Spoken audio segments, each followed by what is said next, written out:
Buenas tardes, para continuar la lección, el día de hoy vamos a ver sistemas de control del Diplomado de Gestión de Tecnología en Salud e Ingeniería Clínica en el ciclo 2016-1. Como habíamos visto anteriormente, los sistemas de instrumentación biomédica requieren también de un sistema de control, además de actuadores y sensores, que son los capítulos previos que hemos visto hasta ahora. Entonces vamos a continuar con ver qué más contiene un sistema de instrumentación. Los objetivos de esta lección son reconocer en un sistema las variables de entrada y salida de perturbación, estudiar los elementos de un sistema de control aplicado a bioingeniería.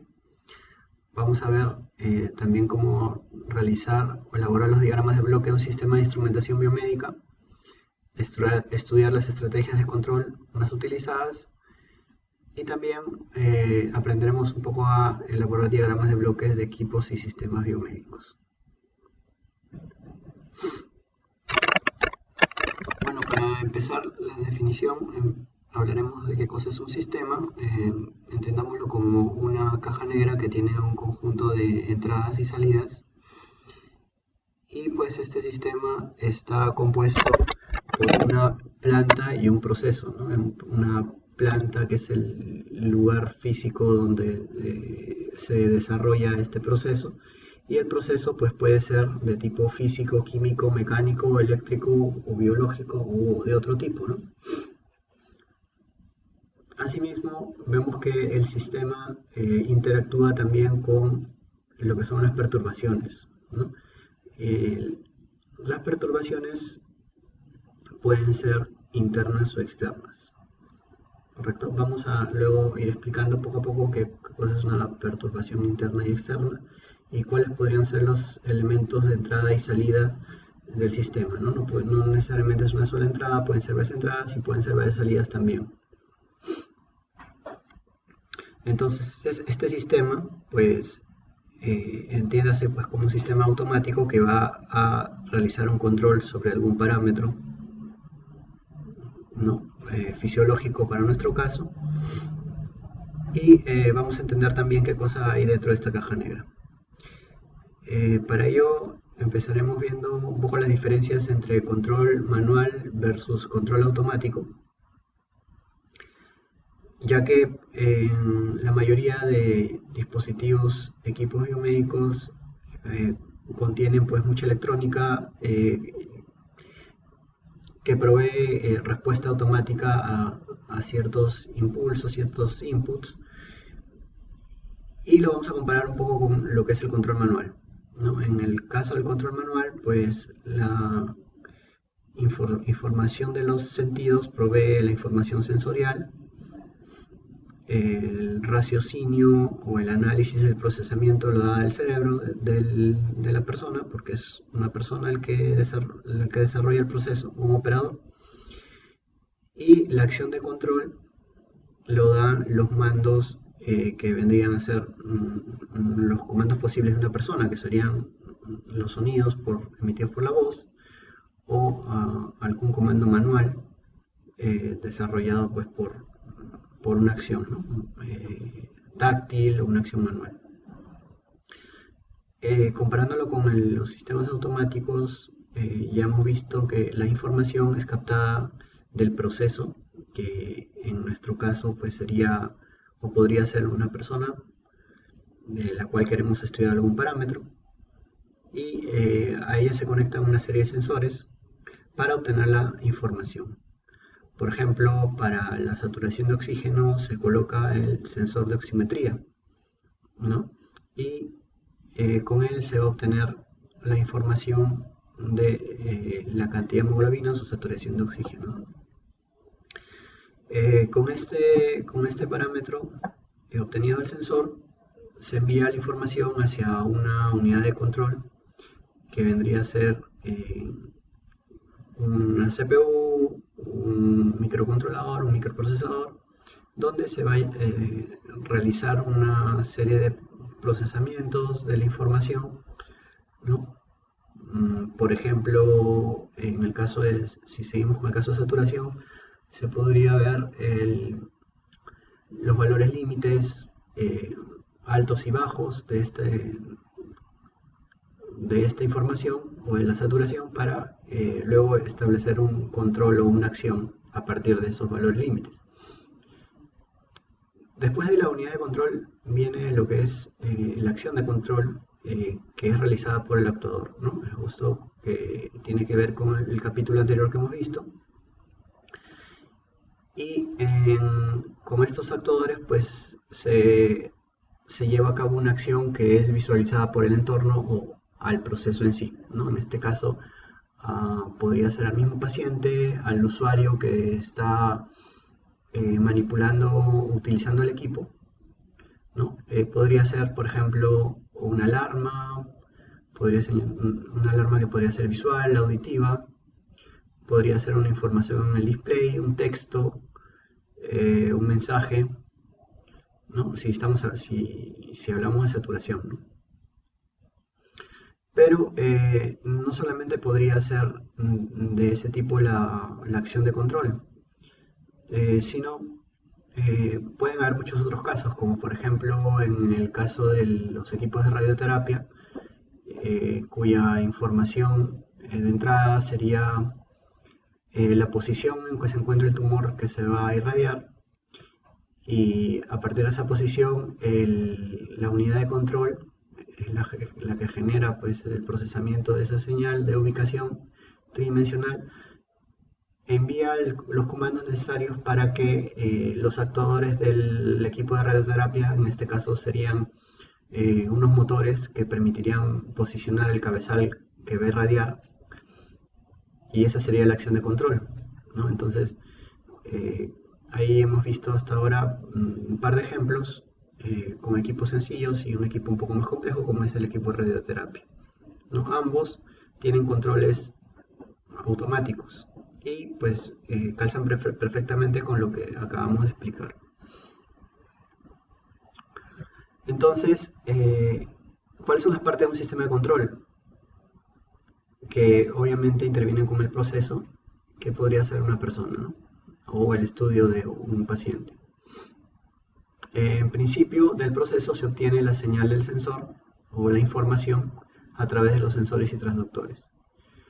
La señal de los transductores es enviada no directamente al controlador, porque a veces el sensor tiene una medida o una información muy pequeña que tiene que ser procesada, una información que transporta ruido, como ya hemos visto, información que tiene que ser amplificada, modulada, procesada, sumada a otra señal, restada con otra señal, etc. Muchas aplicaciones que se pueden hacer se desarrollan en la etapa de acondicionador o transmisor, ¿no? Que es la etapa previa que lleva la información que va a llegar hacia el controlador. Luego tenemos la interfaz de entrada, que digamos que es simplemente una conexión física y lógica que va a llevar la información desde el sensor hacia el controlador o la unidad de control, ¿no? Controlador, unidad de control, que son los mismos términos. Luego que el controlador recibe estas señales, recuerden que no solamente es un sensor, pueden ser varios sensores y pues todos ellos interactúan dentro del controlador. El controlador también ejerce un cierto procesamiento, pues podría recibir la señal de varios sensores, y a partir de esa información contiene un algoritmo que le permitirá obtener una respuesta, ¿no? Para llevarla hacia el proceso nuevamente con una señal de corrección, ¿no? Una señal de control o de corrección, dependiendo pues si la señal obtenida del sensor nos indica algún error, alguna desviación de los parámetros normales, entonces se va a ejercer una acción de corrección a partir del procesamiento que haga el controlador. De la misma manera, para el lado de salida, la interfaz es un conjunto de hardware y software para conectar tanto el mando de potencia con el controlador. Recuerden que el mando de potencia es ese dispositivo que permitirá entregar la energía necesaria al actuador para ejercer la acción de control. Esa energía puede ser tipo mecánica, neumática, hidráulica, etc. Y es llevada hacia el actuador con una señal de corrección. El actuador es ese elemento pues, que interviene, que interactúa con el proceso o con el paciente o el ser humano, y lleva la señal ya modulada, una señal necesaria para ejercer una acción. ¿Para qué? Para que el proceso se encuentre, digamos, controlado, ¿no? Es decir, la variable que quiero controlar se encuentre dentro de la desviación necesaria y el proceso continúa, ¿no? Entonces, todo el ciclo se vuelve a repetir, el sensor vuelve a capturar la información y así y la lleva al controlador. Este ciclo se va repitiendo segundo a segundo, milisegundo a milisegundo, de acuerdo a cómo funcione el reloj dentro del controlador, ¿no? Bueno, aquí hay algo que todavía falta explicar, lo que son las perturbaciones. ¿Qué cosas son las perturbaciones? Son las señales que no podemos saber cuál es que no podemos modelarlas, no podemos saber cuál es su magnitud, cuál es su influencia sobre el proceso, pero que sí podemos captar la información a través del sensor. Es decir, de repente no tenemos la idea de la magnitud de la perturbación, pero sí podemos saber cómo influencia esta perturbación en el proceso cuando capturamos la información a través del sensor. Las perturbaciones, como habíamos comentado, pueden ser de dos tipos. En un par de diapositivas atrás lo vimos. Las perturbaciones pueden ser externas o internas, ¿no? Si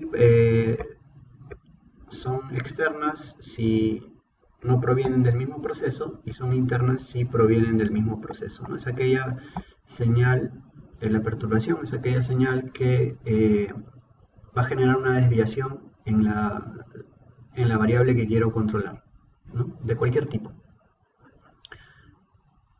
Vamos a hacer algún ejemplo. Bueno, todos conocen los sistemas de aire acondicionado, ¿no? Sobre todo en ambientes hospitalarios son muy utilizados. Los sistemas de aire acondicionado, como su nombre indica, sirven para regular la temperatura del ambiente. Y estos sistemas pues también pueden ser afectados por cualquier perturbación. Hagamos algún ejemplo de las perturbaciones externas. Por ejemplo, si estamos controlando la temperatura de un ambiente y se abren las puertas, entonces el ambiente ya recibe una perturbación que es la energía térmica que viene del exterior del ambiente, ¿no? Entonces, ¿qué es lo que hace? Hace que la variable de temperatura, que es la que estamos controlando, se desvíe, ¿no? Esa sería una perturbación externa. Otro ejemplo de perturbación externa podría ser cuando en ese ambiente cuya temperatura es controlada, ingresen o salgan diferentes personas, ¿no? Entonces, a más personas, más calor, más temperatura, y por lo tanto hace que esa señal que va a ser supuestamente controlada varíe, ¿no? Y eso depende del proceso o no, porque porque se pueden abrir las puertas en cualquier momento, pueden entrar y salir personas en cualquier momento, entonces no va a depender del proceso en sí, ¿correcto? En cambio, ¿cómo sería una perturbación interna del proceso? Bueno, podría ser, en el caso de temperatura, el ruido generado por la señal del mismo sensor, ¿no? Está perturbando la señal de temperatura.